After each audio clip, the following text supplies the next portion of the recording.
Okay, so we're here to talk about the new album. So, last one, massive success. How are you feeling coming back with new material? Well, excited and happy to play it for people, and you know, hope people appreciate it, and just looking forward to the different challenges about playing it live.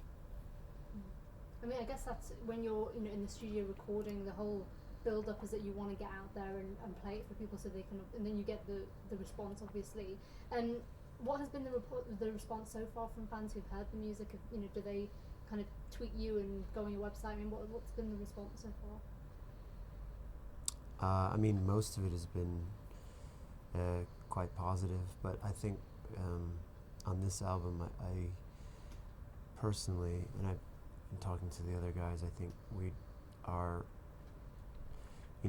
aware of the, just the importance of just sort of sticking to what you do and not trying to read so much about what other people say about it, so don't really tend to read the reviews as much this time, but I've heard secondhand that people are saying nice things about it, so that's great.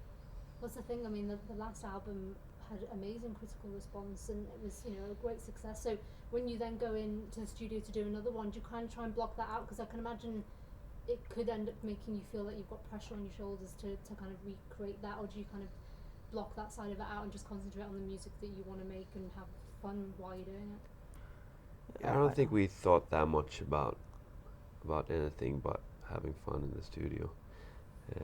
I think we always only had one way to make music of Miike Snow. There's not much, I don't think too much. We just do it, and that's the way it's been for this record as well. That's the first one. I mean, you make music. I mean, you've made music for other people as well. So do you approach your Miike Snow stuff in a different way? Is this more kind of personal? I mean, obviously this is you guys. So do you approach it in a different way? Is it more important to you? Is it more personal to you? yeah, definitely, and I think that it's a completely different process. I mean, it's everything is our call. When to start, when to stop, when a song is finished, what song's going to be on the album, blah, blah. I mean, everything is up to us. So it's a very different process. And this album, I mean, did you approach it in a different way? Is it bigger? Would you say, is it bigger and better than the last one in your opinions? And have you kind of involved more kind of musicality into it in terms of, because you've got a lot of orchestras in this one and big brass sections and things. Is that something you wanted to kind of do it with this album? Is that a specific thing you wanted to kind of? I think that, I mean, now we knew that we were making an album. When we did the other one, we were just writing songs, and after a while we had enough songs to fill up the space for fill up a whole album. Now we could think of the album format from day one, and we could plan sessions, and we could be a little bit more thorough and handpick the sounds and instruments a little bit more. And the first single that's Sirens. I wrote the siren. But anyway, I'll tell you what I'm gonna ask. The first single, Paddling Out. So for people who are kind of going to be new to you guys and weren't aware of the first album, would you say that this is going to be a good? I mean, I know it's tough to say representation, but from what people can expect from Miike Snow, is this a good sort of opener for them? I think that the three songs that we have kind of released and leaked, Paddling, Devil's Work, and Black Tin Box kind of represents it's kind of the cornerstones of the album sonically, and kind of.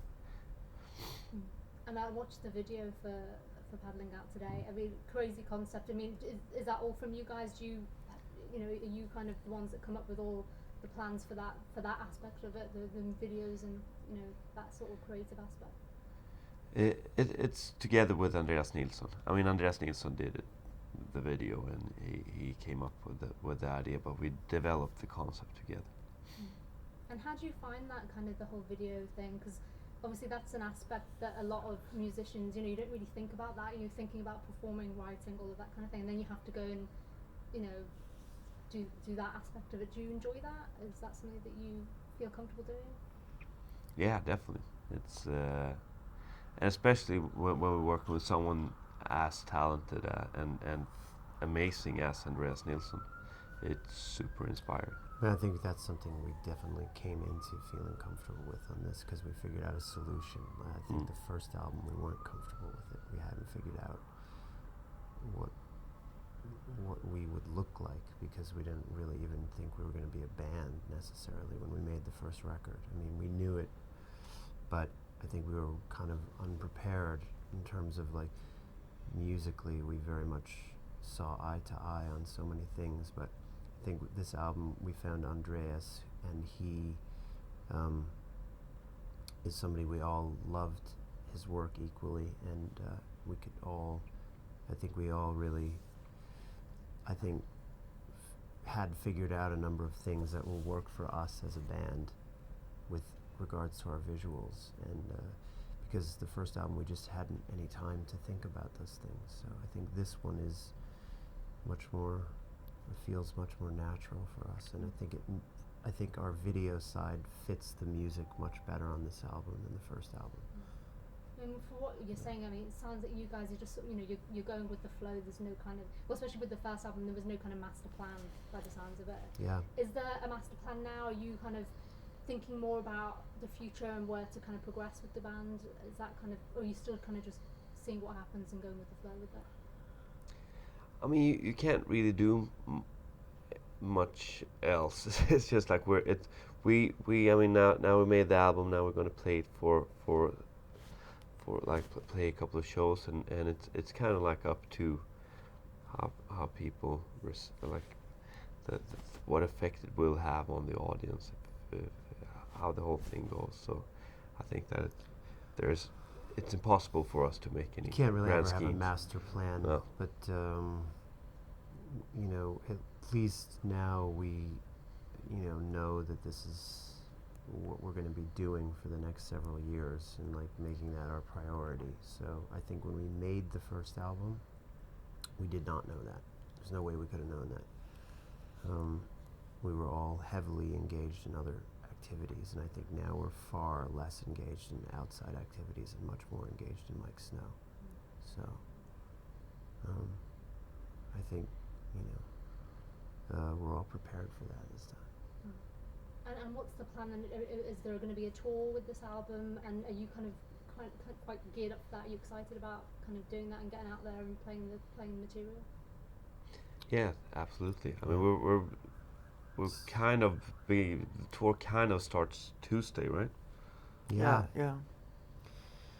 It's, you know, it's exciting. It's, I mean, the being on stage and making the music, I mean, making the music is why we're doing this. You know, like there's parts about being in do you want me to wait, Victor?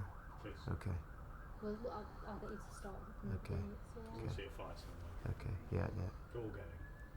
Okay. There was a bomb scare yesterday. Really? We were Oh, yeah. doing a Here? shoot. In the building? Just, no, not here. There was basically there's a hotel called the Corinthia just by Embankment, and they like cordoned off the whole road, and they did like there was like a bag left. I mean, I think it was fine, but you know they had to cordon the street off. And, but yeah, no bombs in this building. Okay, we'll start again. So excited about the tour. How are you feeling about that? Yeah. Well, I think it's great. I mean, what we do is we really love to make music, so it's in the studio. There's a certain amount of ancillary activities to making an album that are kind of difficult and not so fun and more tedious. Same is true of being on the tour, but actually doing the shows when you're on stage and you're in front of an audience, or when you're in the studio making a record, it's very fun, and that's why we are willing to do all the work necessary to be able to have those moments on stage, which are quite engaging for us. it's a special feeling when you see people, singing along to your music, I guess. Yeah. Yeah. And just, the whole dynamic between all the musicians on stage is really fun, and getting more comfortable and like learning to listen to everybody, and all that stuff's it's never stays in one place, and that's why we really don't like using computers when we're like doing our shows, because I think there's some acts right now that are out there that are doing something that's quite close to karaoke actually, and I don't have any problem with karaoke, but I think we would all get quite bored with that, and I think it's something so fun about how it comes out a little bit different every night, and the interplay, which really makes, in my opinion, makes a band a band. And of course, the other aspect of going on tour is the travelling, going from place to place. I mean, do you enjoy that? Do you enjoy going to different cities and kind of seeing different cultures? And I mean, is that something that is quite a bonus to that aspect of your job, I guess? You don't really get to see that much. I wish we actually got to see more, because it's so fast, But definitely enjoy tour bus better than flying. Because flying, it feels like you're always in the airport in Yeah, line, yeah, like waiting in line, and that Mhm. is just really hard thing about touring. Is always waiting in these check-through lines. I can't wait till we have our own plane. So that's the master plan, the private jet. Mm-hmm. Green. Our plane is going to run on, I don't know. It's going to run on yogurt. But I mean, in your careers and the time that you've spent making music for other people, you have come across people like you work with people like Madonna and Britney and all these people who are superstars. Everywhere they'll go, they'll be recognised. Does that kind of fame motivate you at all? Did you get put off by that when you kind of met those people, and or do you want to experience that kind of level? I think that looks very, like from the outside, it's looks very very complicated, and not like I have no interest in being super famous.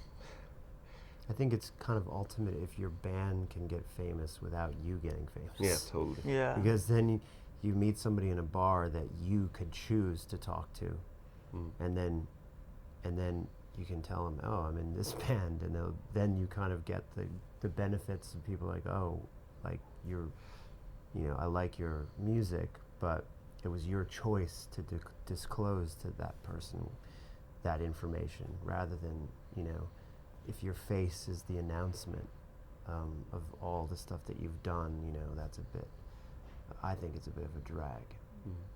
I mean, do you guys get recognised much? I mean, when you're walking around, and how does it feel when people kind of do recognise you and kind of come up to you? And is that a kind of weird feeling for you guys? I don't think The they best ever was yesterday when we were when we came out of Radio 1, and there were all the paparazzi were standing outside, because probably somebody actually famous was coming out, and they were all waiting for them, and a couple of the paparazzis were like, Miike Snow, but then nobody took any photos, which was great. So in other words, people do kind of know our band, but have no interest in inserting us into that universe, which is a huge relief for us, I think. I don't think we want to be in the British gossip columns anytime soon. Really? Why not? That's the thing, you want your music to be known, not necessarily like, you or private life or any of that kind of aspect of it. Well, great, thank you very much, guys. I have one last question, which I'm asking everybody. London is hosting the Olympics. Do you care? Are you into that? Do you watch the Olympics? How do you feel about it?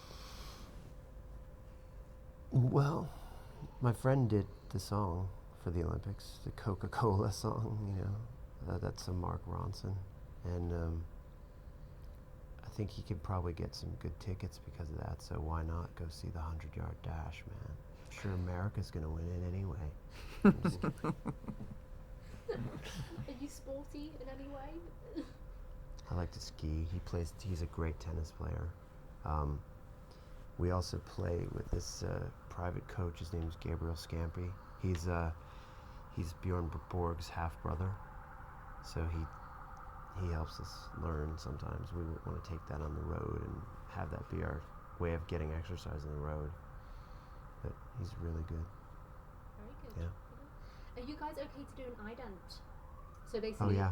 look into the camera, introduce I yourself. thought that was like, something that Steve Jobs patented, an ident. Can you put an ident in this table?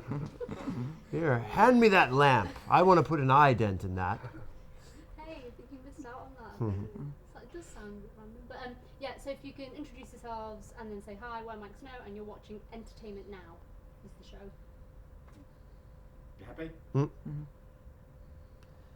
Hi, this is Miike Snow, and you're watching Entertainment Now. That was a beautiful moment. Thank you very much.